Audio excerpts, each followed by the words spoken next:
Hello and welcome to another episode of What Do You Call It? Podcast. I'm your host, GB.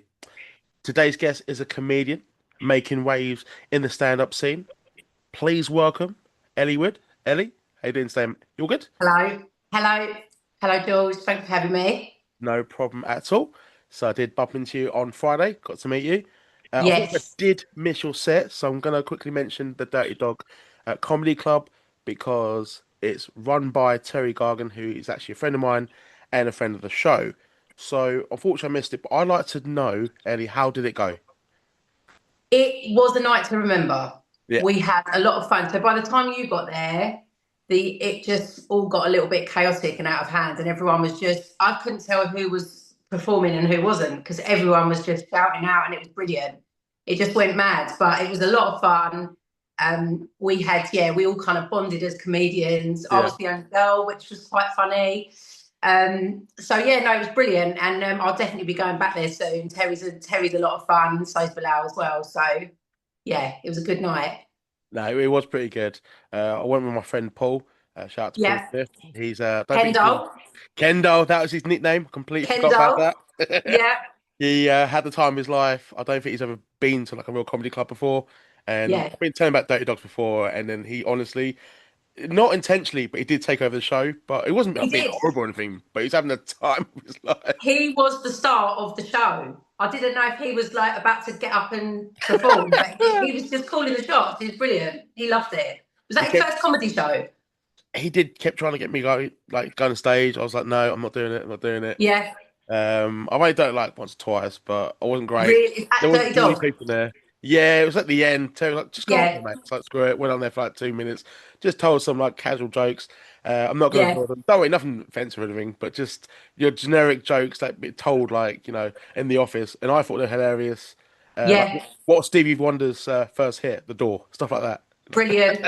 You've got to love a Stevie Wonder, Joe, just to break the ice. That's it. That's it. But I'm not here to talk about my terrible non-existent stand-up career. We're here to talk about yours. You're in your first year. My non-existent stand-up career.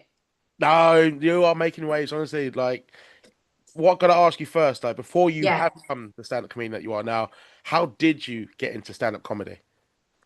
So it's kind of one of those where you look back and go, how did I get here? It was such a natural kind of random sequence of events. I mean, I've always been a massive, comedy fan from being a little girl, watching Robin Williams, Eddie Murphy, Yeah. Richard Pryor with my dad when I was younger.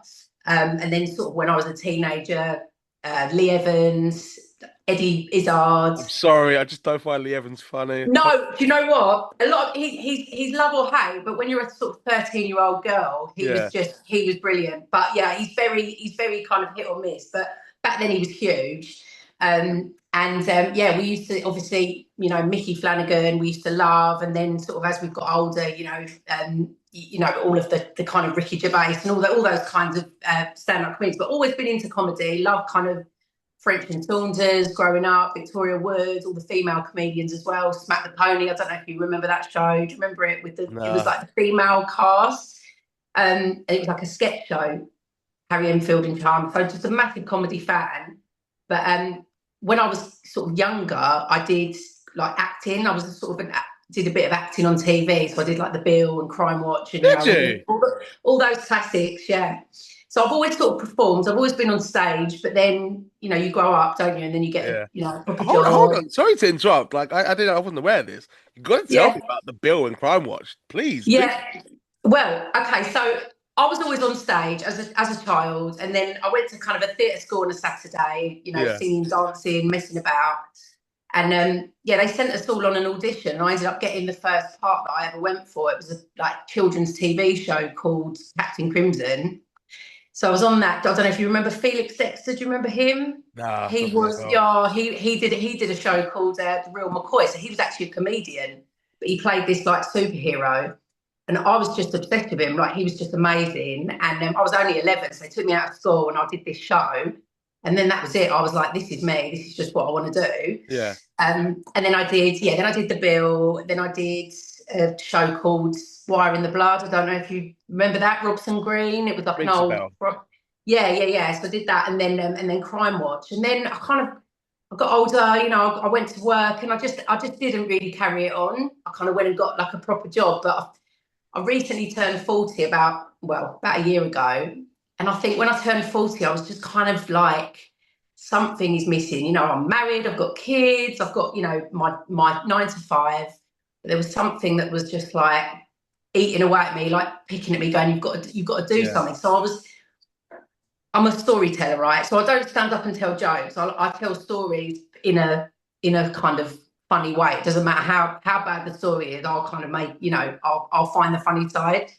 So I kind of started writing all this stuff down, and I went to a comedy night at the Cav, and I was with my friend, and she said I could never get up and do that, and I just thought, do you know what? I've got to do it. I've got to sign myself up and do it, and I booked myself in for the week after. And in my head, I was thinking, I don't know if I'm going to be able to do it. Yeah. And I've written my set, and I kind of hadn't said it to anyone, didn't tell anyone I was doing it.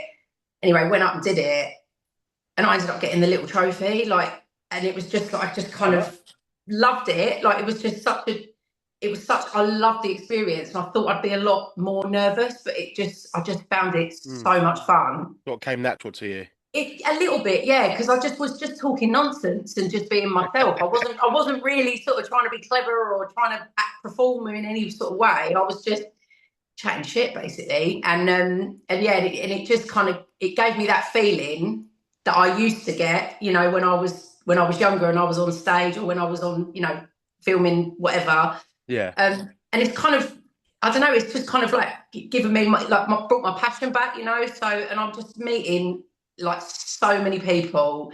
Everyone I meet is nuts, you know, and it's just people from all walks of life. You've got the Mm. postman, you've got the drag queens, you've got the scaffolders, everyone and anyone, and but we're all just kind of on the same level, and it's just brilliant. You just drive 2 hours away, you don't know where you're going, you sit there, you wait to do your set, and it's just fun. It's just so much fun. Never really sort of thought about stand up then that way. I just thought someone goes on stage, tells jokes, and fucks off to the next show, essentially, you know, from an Yeah, outsider. But then the yeah, fact that you're all from different backgrounds, but have yeah. this common ground, it's so unique, isn't it? It's so unique and it's so fun. Like, you know, you're like on Friday night, I'm sat there with, you know, the postman who's become a good mate because I was at another gig with him the other night. And then there's, you know, Roger, the welder, he's there, and all these people that you know, you'd never normally meet. And Yeah. you're from different parts of the world, and you're all there on your own. But yeah, there is this kind of mad common ground where you're all obviously a little bit weird to want to get up Yeah. and tell jokes in front of a load of people you don't know on a Friday night. But yeah, it just feels like I've kind of found my people a little bit, like the weirdos. I Where you love it. guys, where you been all my life? Yeah, literally, I've been waiting for you. Lot, where you been? It's just Love it. brilliant. I'm getting such a buzz from it. I'm just having so much fun. So, and you said that you went with your friend for the first show, and then you thought, I'm going to sign up. Then you ended up doing well and getting the trophy. But Yeah, and you're talking about the weirdos that you've met, but basically like the yeah. community for stand up. I But say that with love. oh, 100%. But I want to talk about the reception that you received from your life, like your friends and your family. You know, have they all been like, "Oh, this is brilliant. We want to hear you do this," or have been people like, "Oh, wow, oh, didn't expect this." Yeah, people are kind of like, wow, okay, that's mad. But I Yeah, think people, anyone who knows me well, you know, even when I'm doing the school run or wherever I am, I'm always trying to not trying to make people laugh, but I'm always, I don't never really take anything too seriously. I was the class clown at school. You know, I love to tell a story. I love to do impressions of people. So I don't think people were necessarily surprised, but I think it was just a bit like, okay, it was a bit kind of mm. random that I was actually getting on stage and doing it. But I haven't actually had anyone I know come to watch me yet Oh, wow. because I don't want the I kind of don't want the spell to break. I know that sounds really weird, Yeah. but I've got to start having people I know, you know, coming in and watching me. But no, I haven't at the moment. I'm just kind of a bit like the Lone Ranger, I get that. just That makes sense. just floating around and doing my own thing. So you're saying about like, you know, you tell stories. How do you Yeah. essentially come up with your material when you do stand up? So today. It's literally my life. So it's my experiences. So I'll do. I'll go back to like the 80s, growing up in the 80s. Terry and I did Terry's podcast on Mm. Saturday, and we talked about the 90s and how our parents, they never took us to hospital if we banged our heads. It was such a different time back then. I So saw that clip. That was quite funny. did you see it? Yeah, but it's true. Like it just what I think if you can talk about the 80s, 90s. Obviously, I was a kid, but if I've got a 60, 70-year-old in the audience, that resonates with him as well because he was Mm. he's got the perspective of the parents. So I just go back and talk about how mad my mum and dad were, what it was what it was like at school. I talk a bit about like the midlife crisis and all the sort of things you go through once you turn 40. I think people just resonate. I think because if you make a joke out of something that a lot of people are going through, Yeah. I think it kind of you're massively sort of connecting with people, and they come up and they say, "Oh, do you know what?" And Yeah. it's a really nice way of connecting with the audience. Rather than you know telling a joke, bosh bosh bosh. I'm more kind of make a sort of normal situation of see the funny side of it. Because there's truth to it as well. That's the A thing. hundred People, percent. they'll It's know if you're relatable. lying on stage. That's the thing. Yeah, They will know. yeah, exactly. It's relatable. It's relatable, and it's also a girl will come up to me and go, "Oh my god, that happened to me," and da da da, and then it gives you this really nice kind of connection afterwards that you sort of carry on the conversation, but you're sort of taking the piss out of it really. If you can take the piss out of yourself, then it just sort of minimises the seriousness of everything. I do it quite well. It makes me feel Yeah, better I do it sometimes. every day. Definitely helps. What would you say has been your best audience so far? My best audience, obviously, Dirty Dogs was brilliant. Right. You and Ken weren't there for my set, but I'm sure you would have been laughing at every single joke. I had a really good time at I went to G&B Comedy in the Bell in the city, and this particular audience, there were some really lively girls in the audience, and a lot of the time in comedy clubs, there's a lot of men in the audience. But this particular time, there were some young girls, and they were just there for a good time. Their energy was mad. They were shouting out, and everything I was saying, they were kind of coming back, and I really like that kind of back and forward with them. Hmm. So yeah, I think that stands out, but because of those two girls in the audience, they are really, really, it became like me and them. Do you know what I mean? It was like I was doing it for those two girls. They were feeling everything I was saying. It was lovely. If you was to come back on the podcast, let's say in a year's time, what would you Yeah. like to achieved in your comedy career? So I would just like to keep doing what I'm doing. Obviously, I'd like to get my sets to be longer. I'd like the audiences to get bigger. Ideally, I'd like to be supporting some of the, high profile comedians. I know this stuff takes time, but I like doing the smaller nights and the open Hmm. mics and stuff. But it'd be More good to intimate, kind isn't of, it?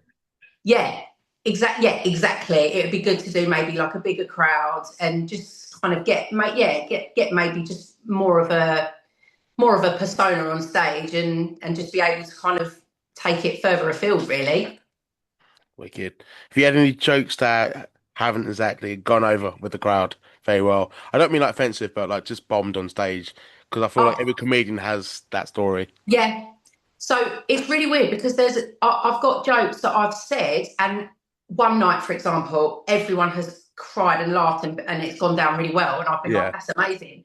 So I'm all confident the next time, and then I'll say it the next time, and it's just like complete silence. Like they either haven't got it, or it's the wrong night, or it's Yeah. not the right vibe.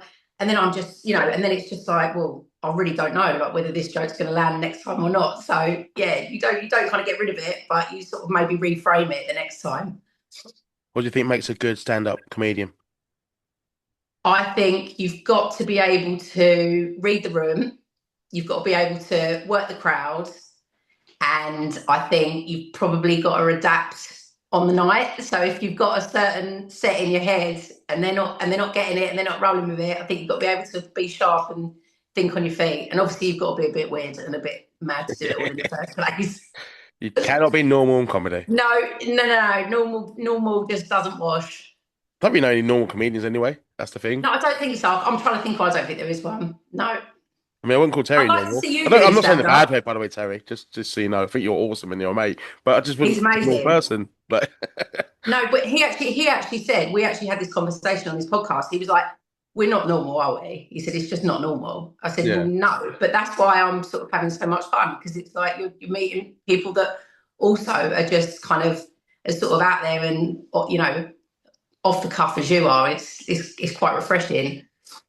nice. Got a fun question for you. I Go ask all on, my guests this, and I yeah. don't normally it's a wrestling question. Don't worry, this is not going to be a wrestling question. I know it's a wrestling Oh, go podcast. on, hit What I meant, me. I but might surprise you.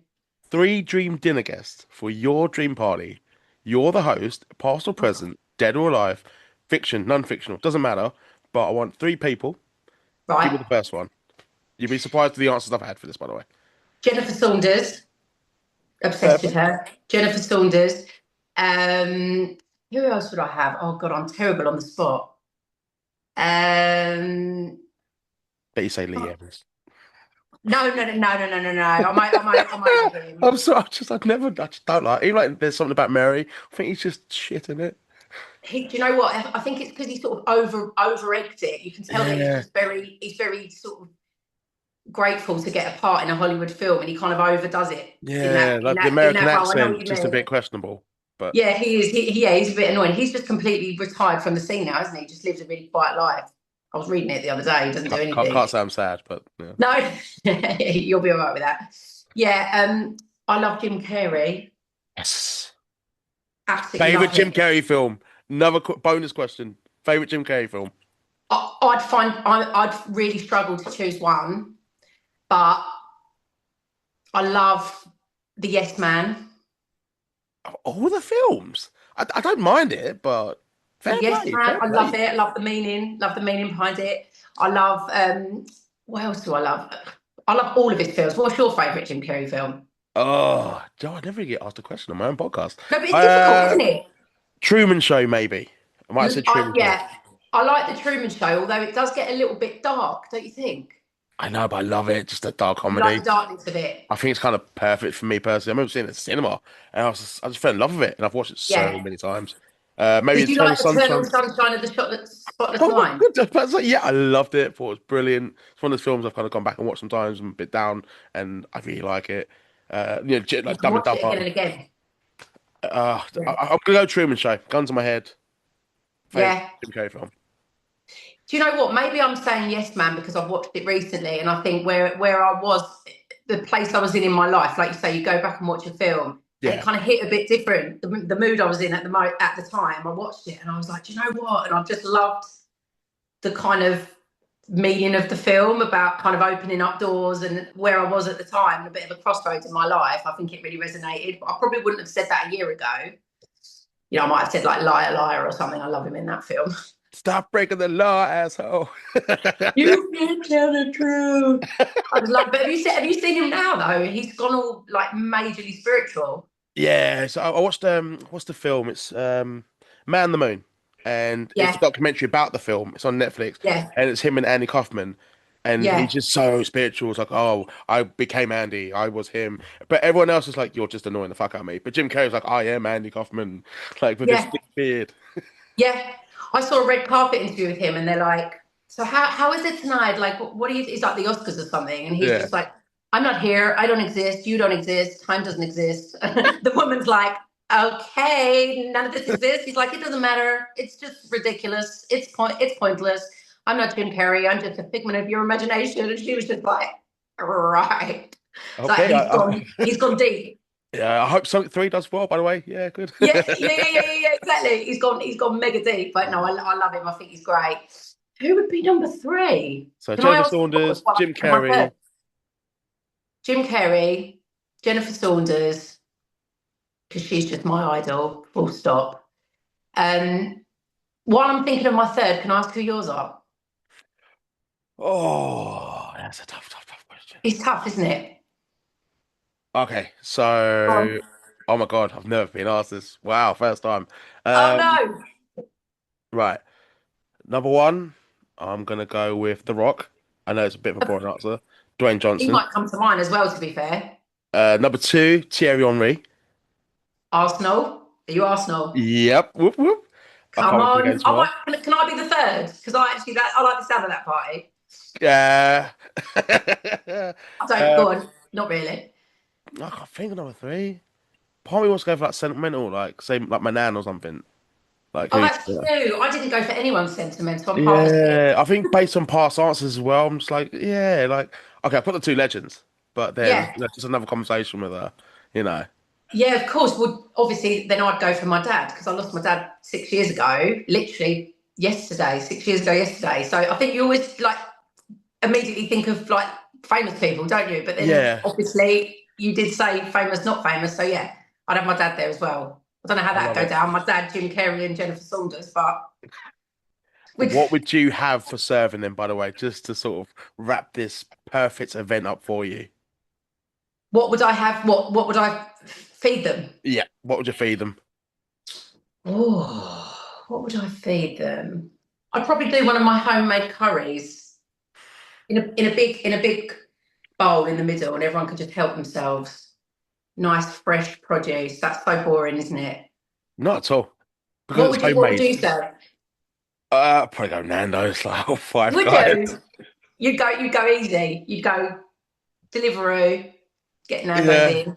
but then I feel like with The Rock, he'll be okay with that. But Thierry, he might want a bit classier, just like like What like sort of something kind of like a coq au vin or something like that. Something yeah. But something French then I'd have my cuisine. nan, who probably just would happy with like some haggis, polony or something like that, or Yeah, white pudding. She's yeah. Scottish in case anyone doesn't gather by this point. I was going to Um, say yeah. Is she Scottish? if anyone Yeah, listens, me naming random dishes in Scotland. Yeah, half. yeah.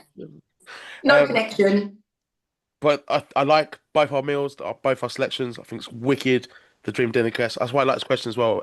People can open up, they can switch off as sort of getting to the end of the interview, and it just allows you to Yeah, have a think, but sort of end in a high, or even a yeah, bit emotional. But it's good. It's awesome. yeah.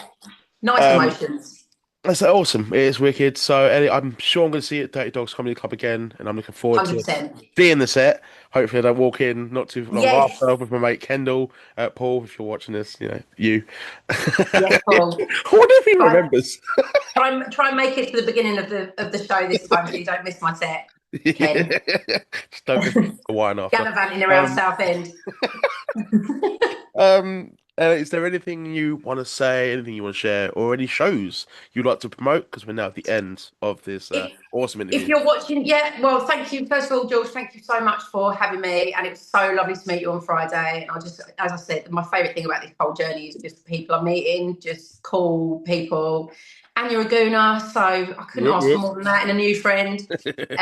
No, but if anyone's watching this and they want to come and see me, follow me on Instagram. It's ELLIE WOOD Comedy, and all my shows are on there. So yeah, hopefully coming to a town near you soon. And defo going to be back at the Dirty Dog Southend because it's a right laugh. Wicked, wicked. Looking forward to seeing you, Ellie. Like this All right, video. George, take it easy, mate. Appreciate it. Thank you. Subscribe to this channel. Give Ellie a follow. Give me a follow in my description. Let me try again on my social media handles in the description below. But for now, everyone, have a great week. Take care.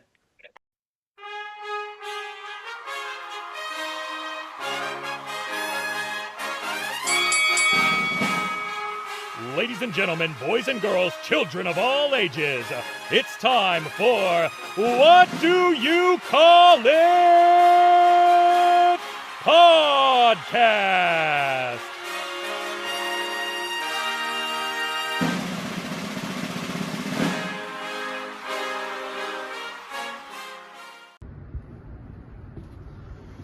It is now time for your main event. The following podcast is scheduled for one guest. Introducing first, he is the face of DKW, the Commissioner Danny James. And his host, he is the man from the What Do You Call It podcast, GB. That's right, guys. I am Danny James from DKW, and I am coming soon to the What Do You Call It podcast.